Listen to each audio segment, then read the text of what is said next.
So, while we're still waiting on that Nintendo Direct, Nintendo had a pretty big announcement last night. A new Mario game. And it even shadow dropped.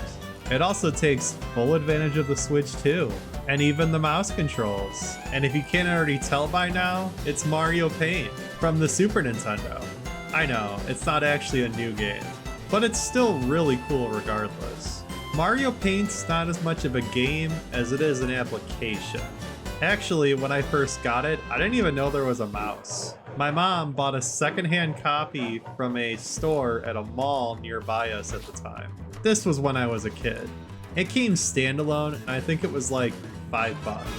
I have some memories of playing the Fly Swatter game, so maybe it doesn't require the mouse, and only the Switch and Switch 2 version does.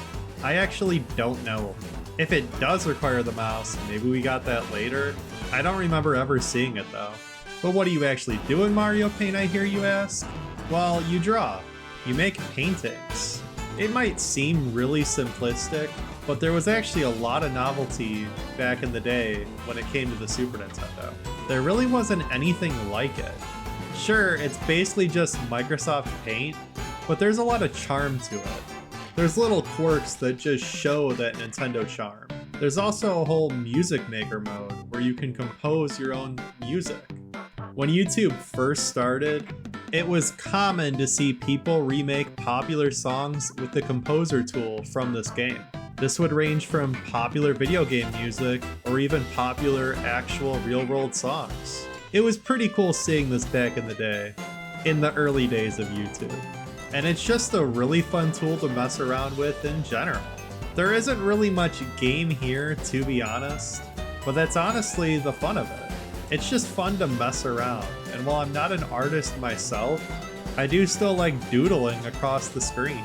And the mouse is actually a little bit more intuitive than what you think. I will say, when you first turn on the game, put the mouse sensitivity on high.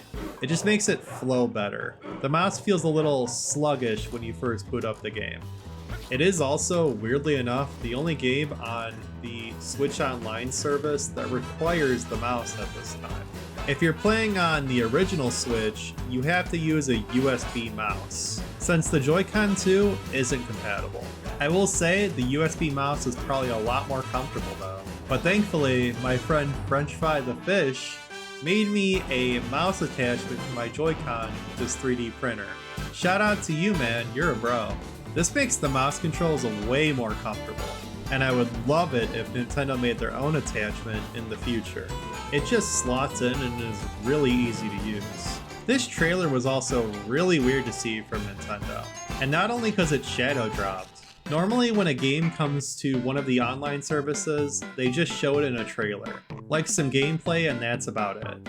But this was actually like a direct type showing. I don't think it's the actual direct we're getting this week, but like they actually had a skit.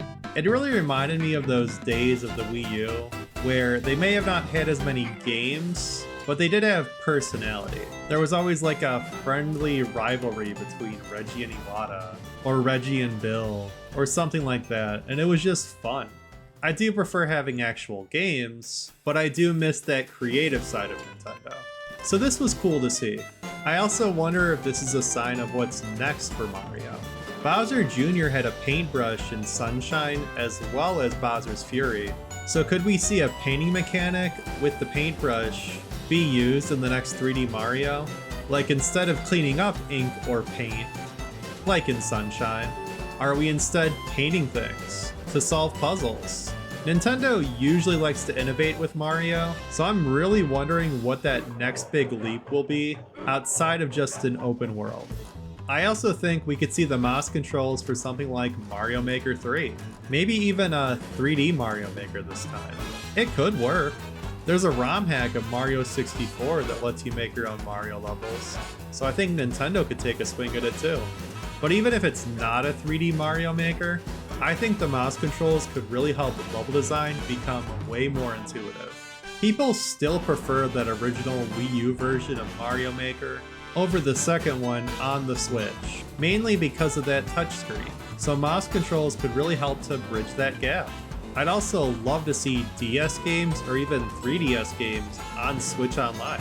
I feel like they would be right at home with the mouse controls. This would probably be a Switch 2 only thing, but it would still be really cool to see. There's just seemingly a lot of potential now that Mario Paint is on Switch and Switch 2, but I'm still hoping we get that direct this week. Anyway guys, what do you think? Are you really happy to see Mario Paint come to Switch and Switch 2? Do you love the game? Do you hate it? Have you even tried it? Would you like a new real Mario Paint on the Switch 2? Leave your thoughts in the comments below, I would love to hear them. And thanks for checking out the channel. If you like this video, go ahead and subscribe, it would really help out. Thanks guys, bye.